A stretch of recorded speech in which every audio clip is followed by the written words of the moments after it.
The last days of October came early to Red Valley. A brittle gray sky pressed low across the Wyoming horizon, heavy with the weight of a season that was no longer autumn yet not quite winter.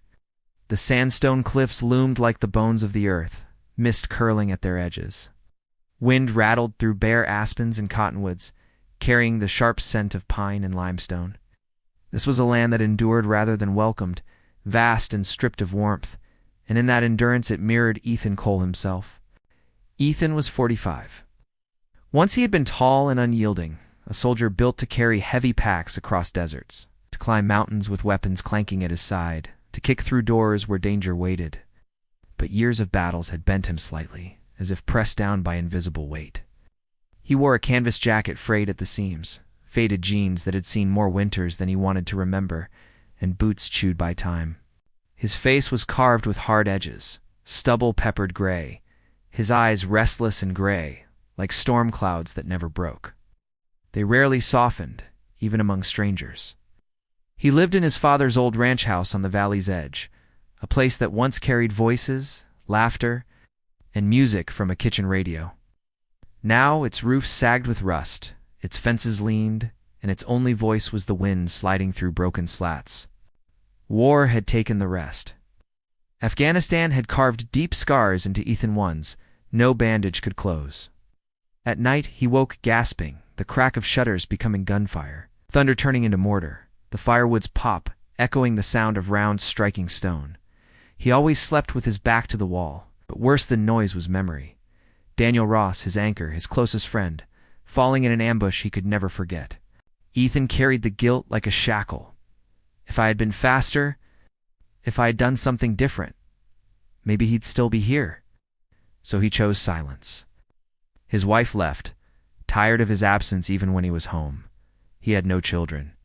His friends drifted away. Returned to Red Valley, not for its beauty, but for its emptiness.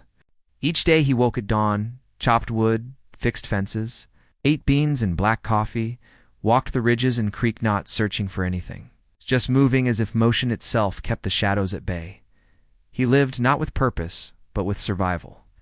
One gray morning, when sleep had fled again, Ethan walked the limestone creek. The air bit sharp, and frost clung stubbornly, even into midday. He rounded a deadfall where the trail pinched close to the water and stopped. Something dark lay against a cottonwood. At first, it looked like a collapsed tarp. Then came a sound of heavy, ragged breath. It was a horse, black as coal, massive, chained to the tree. Its flanks were raw, skin torn where iron bit deep. The chain had cut a groove around its neck, dried blood like brick-colored scars. Hunger had hollowed the ribs. Its hindquarters sagged in the dirt, its eyes clouded amber. Around its neck was a cracked strap with a folded scrap of paper taped to it. Ethan pried it loose. His name is Midnight. Too wild, too dangerous, can't break him. Forgive me. The words struck like an echo of his own nightly whispers to Daniel. Forgive me. He touched the horse's jaw, expecting fury, but found only exhaustion. Eyes that spoke of storms endured. Slowly he drew his knife. The chain rasped against metal, each sound dragging him back to Afghanistan. Smoke, gunfire, Daniel's fall. His hands shook, the blade slipping and nicking the horse. I'm sorry, he whispered aloud. The horse didn't flinch. Its ear tipped toward him, calm as if forgiving. Ethan clenched his jaw.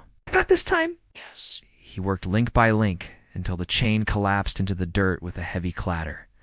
You're free now, Midnight, he whispered. The stallion swayed but did not run. Ethan guided him home, each step dragging, ribs showing, nostrils flaring. In the barn, Ethan spread old straw, hauled cold water from the well, cleaned wounds with a strip of cloth he had once used on himself. Midnight lay down, trembling but alive. You're not carrying it alone anymore, Ethan murmured. Late that night, the nightmares came again. The desert roared. Daniel's voice tore through smoke, and Ethan woke choking. But then he heard it hoofbeats striking earth across the yard, steady, rhythmic, like a heartbeat. Midnight was awake, calling him back. For the first time in years, Ethan felt he wasn't entirely alone in the night. Days passed. Ethan fed and tended the stallion, brushing the tangled mane, cleaning wounds. Midnight grew stronger. One morning, children rode bicycles past the ranch. They begged to see the black horse the valley called dangerous. Ethan hesitated, but Midnight only stood calm. A little girl in a scarf reached trembling fingers, and the stallion lowered his head. Her laughter rang like bells. "He's not scary," she whispered. "He's sad." Ethan turned away, his eyes stinging. The true test came with fire. Lightning struck the ridge, flames leapt across dry grass, and Red Valley lit like a furnace. Cattle bawled, dogs barked, people screamed, smoke rolled thick. Ethan froze, the crackle of fire becoming gunfire, thunder becoming mortar, smoke choking him back into Afghanistan. His body locked. He could not move. Then a shrill scream split the night. Midnight's cry, fierce and unyielding. The stallion hurled himself against the corral fence until it shattered, freeing the panicked herd. Then he turned back through smoke toward Ethan, massive body pressing against him. Instinct moved Ethan's hands into the tangled mane.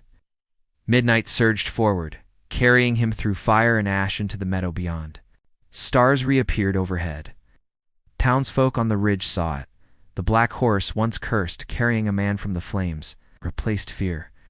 On his knees in the grass, Ethan pressed his forehead to the stallion's jaw. "They said you were a monster," he whispered hoarsely. "But you saved them. You saved me." Midnight exhaled, warm and steady, pressing his forehead against Ethan's shoulder. In that moment, something inside Ethan unshackled. The story spread. Midnight was no longer feared, but revered. Ethan brought him to Cheyenne, to the Veterans and Mustangs program where scarred men and wild horses healed together. One afternoon, Ethan noticed a young Marine named Luke Jensen sitting apart, jaw clenched, eyes empty. Midnight moved without command, crossing the ring. Trainers froze, wary of the stallion's reputation. But Midnight only lowered his head and breathed warm against Luke's hand. The Marine trembled, then whispered, "I think I can breathe again." Silence swept the ring. Ethan felt tears in his eyes. Midnight had carried him through nightmares and fire. He was carrying others too. Weeks later, Ethan returned with Midnight to the creek where they had first met. He buried the note in a jar beneath the scarred tree and carved words into its bark. Midnight is home now. That night, he opened his journal and wrote to the men he once called brothers. "If you think you can't return, remember this. Sometimes what saves us isn't another soldier or mission. Sometimes it's something you never expect. For me, it was a horse. For you, it might be something else. Don't shut the door if it comes." He closed the book. He looked out at the stallion, grazing under starlight. Midnight lifted his head, steady gaze meeting his. Ethan whispered, "They called you a monster. I call you a miracle." But beneath the endless Wyoming sky, their shadows stretched side by side across the valley they now called home. For the first time in years, Ethan Cole believed in tomorrow.